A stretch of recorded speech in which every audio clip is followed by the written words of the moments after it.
নমস্কার বন্ধুরা, আপনাদের সকলকে আমার চ্যানেলে স্বাগত জানাচ্ছি। বন্ধুরা, আজকে আমি আপনাদেরকে দেখাবো একটি টাকা খরচা না করেও কিভাবে রান্নাঘর থেকে একটা দুর্দান্ত এনপিকে সার তৈরি করা যায়, আর যেটা কিনা আমরা বছরের পর বছর কৌটোতে মজুত করে রেখে দিতে পারি গাছেদের জন্য।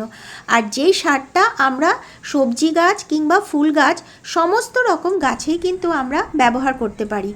আর যেই এনপিকেটার ভেতরে থাকবে পর্যাপ্ত পরিমাণে পটাশিয়াম, ক্যালসিয়াম আর রয়েছে পর্যাপ্ত পরিমাণে নাইট্রোজেন।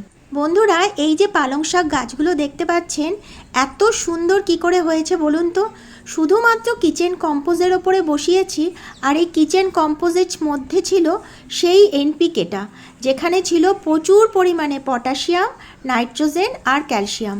দেখুন গাছের পাতার রঙগুলো, পালং শাক গাছগুলো কিন্তু খুব সুন্দরভাবে বেড়ে উঠেছে।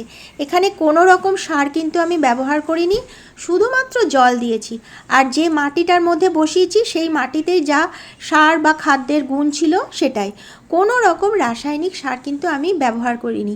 শুধুমাত্র কিচেন কম্পোজের ওপর বসিয়েছিলাম, আর এই কিচেন কম্পোজে ছিল রান্নাঘর থেকে পাওয়া নাইট্রোজেন, পটাশিয়াম আর ক্যালসিয়াম। দেখুন গাছগুলো আজকে আমি একটু তুলে ফেলছি, কারণ বেশ বড় বড় হয়ে গেছে। আর বন্ধুরা, এই কচি কচি পালং শাক খেতে কিন্তু বেশ লাগে। আমার কিন্তু একদমই ভালো লাগে না বেশি বড় বড় হয়ে গেলে খেতে। বেশ কচি কচি পালং শাক, এর ভেতরে বেশ কয়েকটা সবজি দিয়ে, একটু বড়ি টড়ি দিয়ে যদি রান্না করা যায়, খুব সুন্দর কিন্তু টেস্ট লাগে এই পালং শাক।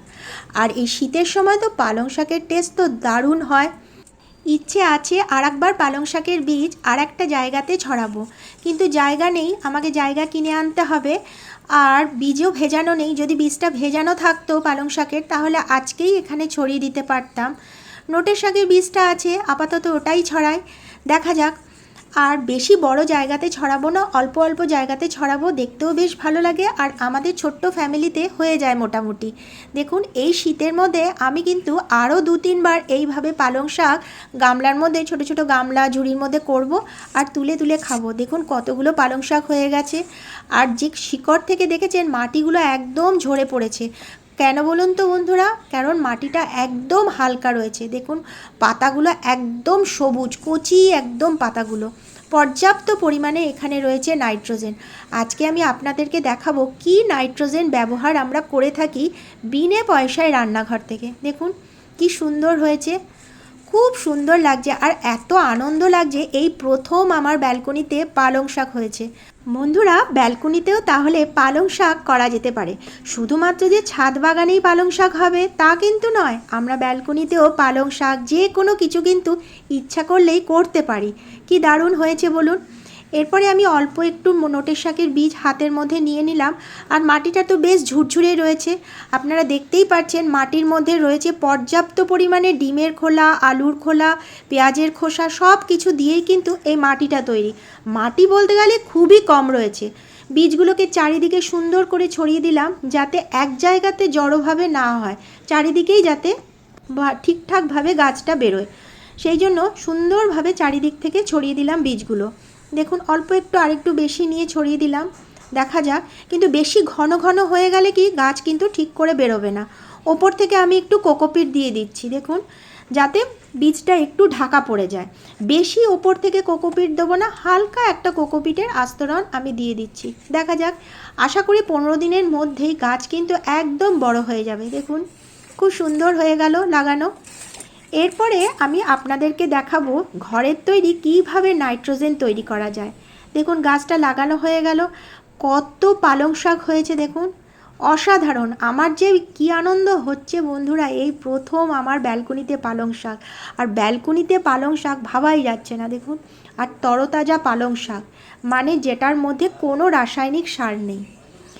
এই হচ্ছে আমার ঘরের তৈরি এনপিকে সার। দেখুন এখানে নিয়ে নিয়েছি আমি ডিমের খোলা, যে সমস্ত ডিম আমরা ব্যবহার করে থাকি রান্নাঘরে, এটা কিন্তু আমি ধুয়ে ভালোভাবে রোদে শুকিয়ে নিয়েছি, দেখুন। আর এখানে নিয়ে নিয়েছি পেঁয়াজের খোলা। এই পেঁয়াজের খোলাগুলো আমি একটু রোদে ভালোভাবে শুকিয়ে নিয়েছি, ফলে কী হচ্ছে, খুব মরমরে হয়ে গেছে।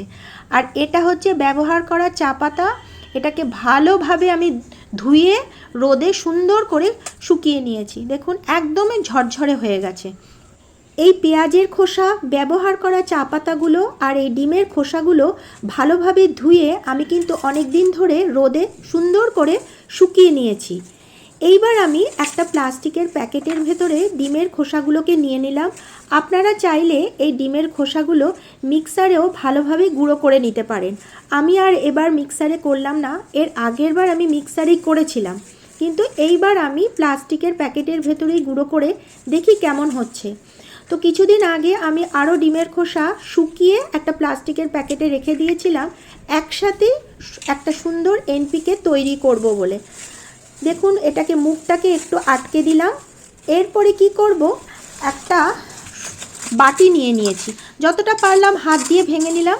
এবার বাটি দিয়ে ভালোভাবে চিপে চিপে পুরো ডিমের খোসাগুলোকে গুঁড়ো করে নিচ্ছি। দেখুন, একটু জোরে জোরে ভালোভাবে চিপে দিলেই সুন্দরভাবে কিন্তু ডিমের খোলাগুলো গুঁড়ো হয়ে যাচ্ছে। যতটা সম্ভব ততটা করা যেতে পারে সেভাবেই আমরা করছি। দেখুন, এই যে ডিমের খোসার মধ্যে রয়েছে পর্যাপ্ত পরিমাণে ক্যালসিয়াম, এটা কিন্তু গাছে দিলে গাছ কিন্তু মাটিকে শক্ত করে ধরে রাখতে পারবে এবং সোজাভাবে ঠিকভাবে গাছটা কিন্তু দাঁড়িয়ে থাকতে পারবে। আর এই চা পাতার ভেতরে রয়েছে পর্যাপ্ত পরিমাণে নাইট্রোজেন, আর এই নাইট্রোজেন যদি দেওয়া হয় গাছে, তাহলে কিন্তু গাছের পাতার রং কিন্তু সবুজ হয়ে থাকবে।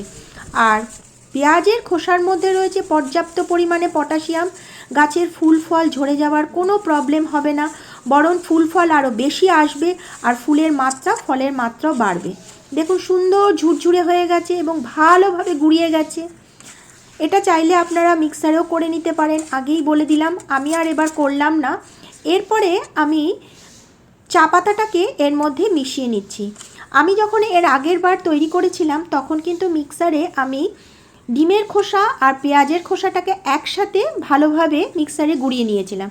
এইবার আমি আর পেঁয়াজের খোসাটাকে গুঁড়ো করছি না, শুধুমাত্র চা পাতা আর ডিমের খোসাটাকেই ভালোভাবে আমি একসাথে মিশিয়ে নিচ্ছি। দেখুন, সুন্দরভাবে মিশিয়ে নিলাম।